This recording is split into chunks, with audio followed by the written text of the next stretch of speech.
Hi friends, आपण समस्त को प्रतियोगिता और सफलता यूट्यूब चैनल को स्वागत। आज आम डिस्कस करवा OSSC RI ARI अमीन ICDS सुपरवाइजर जोटा कि आमर 2023 वैकेंसी आ तार प्रिलिम एग्जाम सरी जाइए कौन से अपडेट ना सही एग्जाम रिलेटेड। तो पिला माने भी व्यस्त होकर अच्छा सार भी प्राय देखुची पिला माने जहाँ भी पोस्ट आसी भी तादरे जहाँ भी हेले गोटे जोड़े कमेंट थी कि सार RI अपडेट कौन एग्जाम कैंसल हम कि कौन हम कौन यही सब कमेंट प्राय आसूँ जेकोसी पोस्ट जदि मु किसी भी वीडियो पकाऊँगी तादरे निहाती भाव में RI ARI अपडेट पाई पिला गोटे कि जोड़े जहाँ भी कमेंट करते जेकोसी पोस्ट जिते कौन वीडियो ऐड करे तो आज से रिलेटेड वीडियो आनी आठी मु गोटे जिनस क्लीयर कर दिए जमती मु पूर्व जो मैंने मो चैनल देखुं वीडियो मोर से मैंने देखी मु पूर्व गोटे वीडियो भी करी RI ARI रिलेटेड गोटे वीडियो करी 2023 वैकेंसी से मुझे कि जो मैंने भावुच कि मार्च मस किसी अपडेट आसो ये रिगार्डिंग सेटा किसी आसबार ना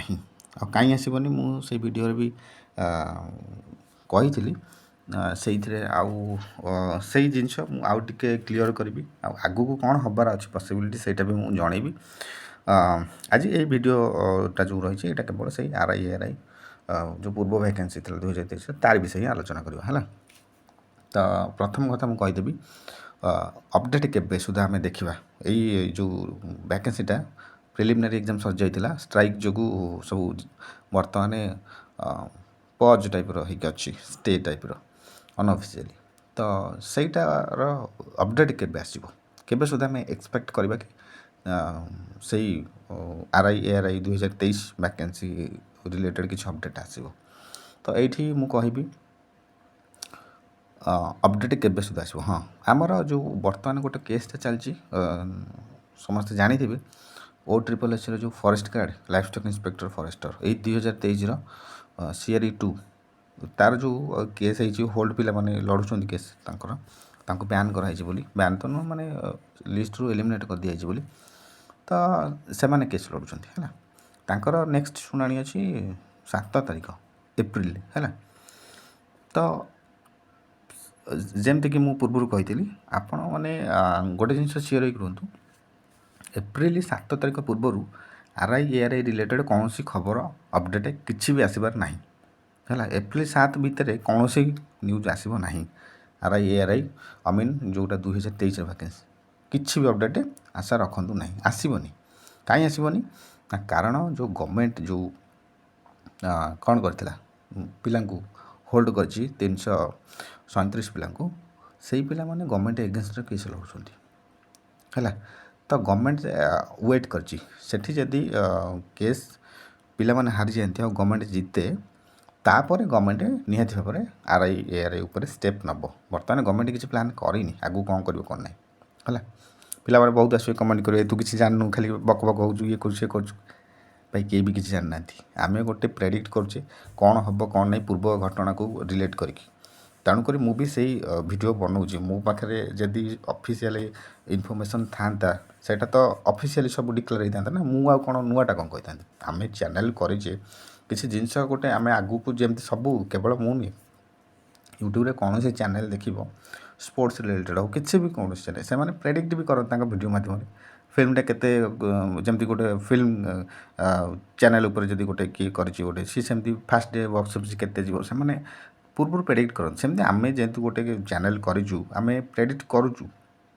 हाँ किसी चैनल थे मैक्सिमम तांकर प्रेडिक्शन ठीक आसे मैक्सिमम केस आउ किसी चैनल था से आड़ू साड़ू माने किसी माने लॉजिकलेस कथा भी कहती तो सही टाइप तो मुझे किसी अपडेट लॉजिकलेस कथा किसी कहवाक चाहूनी मु जहाँ दिए किसी फैक्ट उपर बेस करके इनफॉरमेशन थाए जमती कि मुझे जिनस कहे एमती ना कि अनाबना सना गोटे कौन आड़ू साड़ू जिनस जहाँ गोटे चैनल कर जहाँ कही पे शुणे से टाइप किसी इनफर्मेशन दबाक मोर इच्छा ना मुझे चाहे पिला माने जी जिनस कह जमती आसब ସତ ହେବାର ସମ୍ଭାବନା ମାକ୍ସିମମ୍ ଥିବ। ସେଇ ଟାଇପ୍ର ମୁଁ ଇନଫର୍ମେସନ୍ ଦେବାକୁ ଚେଷ୍ଟା କରେ। ହଉ, ଆମେ ଅପଡ଼େଟ୍କୁ ଯିବା। ମୁଁ କ'ଣ କହୁଥିଲି, ଏପ୍ରିଲ 7 ପୂର୍ବରୁ RIARIର କିଛି ଅପଡ଼େଟ୍ ଆସିବାର ନାହିଁ। ତ ତେଣୁ ତା ଭିତରେ ଆପଣମାନେ ବ୍ୟସ୍ତ ହେଲେ ବି କେହି କିଛି ଶୁଣିବାର ନାହିଁ, କାହା ପାଖରେ କିଛି ଇନଫର୍ମେସନ୍ ବି ନାହିଁ। ହଁ, ଏପ୍ରିଲ 7 ପରେ କ'ଣ ହେବାର ସମ୍ଭାବନାରେ ରହୁଛି ସେଇ ଜିନିଷଟା ମୁଁ କହିବି।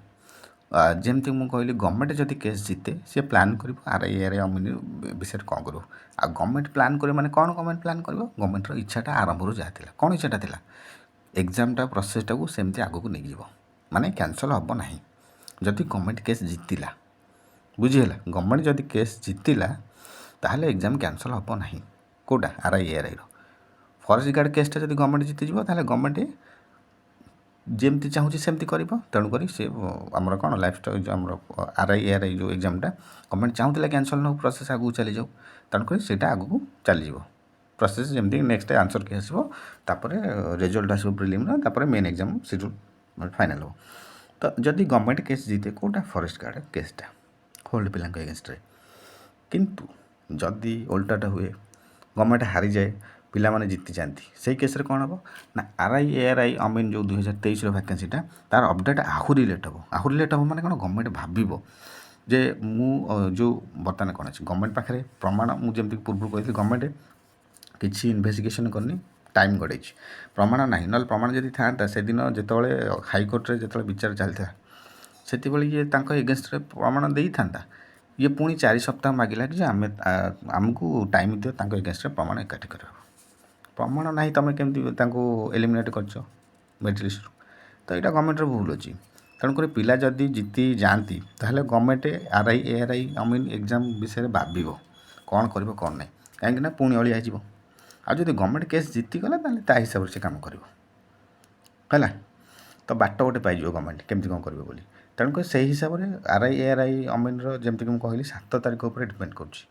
7 ତାରିଖରୁ ଯଦି ପୁଣି ଘୁଞ୍ଚିବ, ମାନେ ଫାଇନାଲ୍ କିଛି ହିୟରିଂ ନ ହେଇକି ପୁଣି ଆଉ ଘୁଞ୍ଚିଲା କିଛି କାରଣ ଯୋଗୁଁ, ଫାଇନାଲ୍ ଅପଡ଼େଟ୍ ମାନେ ଡିସିସନ୍ ନ ହେଇପାରିକି କେସ୍ ଯଦି ଝୁଲିଲା ଟାଇପ୍ର ରହିଲା, ତାହେଲେ ସେ ଏଇ ଫରେଷ୍ଟ ଗାର୍ଡ଼ କେସ୍ଟା ଯେତେବେଳେ ଯାଏଁ ସଲ୍ଭ ନ ହେଇଛି ଠିକ୍ ସେତେବେଳେ ପର୍ଯ୍ୟନ୍ତ RIARI ଅମିନ 2023ର ଭ୍ୟାକେନ୍ସିଟା ସେମିତି ଘୁଷୁଡ଼ିକି ଥିବ, ମାନେ ଝୁଲିକି ଥିବ, କିଛି ଅପଡ଼େଟ୍ ଆସିବ ନାହିଁ, ହେଲା।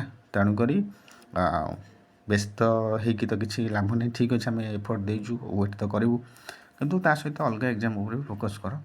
ଏଇଟା ଆ ପାଇଁ ବହୁତ ଟାଇମ୍ ଆଉ ଡିଲେ ବି ହେବ। ଇଏ ଯେତିକି ହେଇଛି ଆହୁରି ଡିଲେ ହେବ।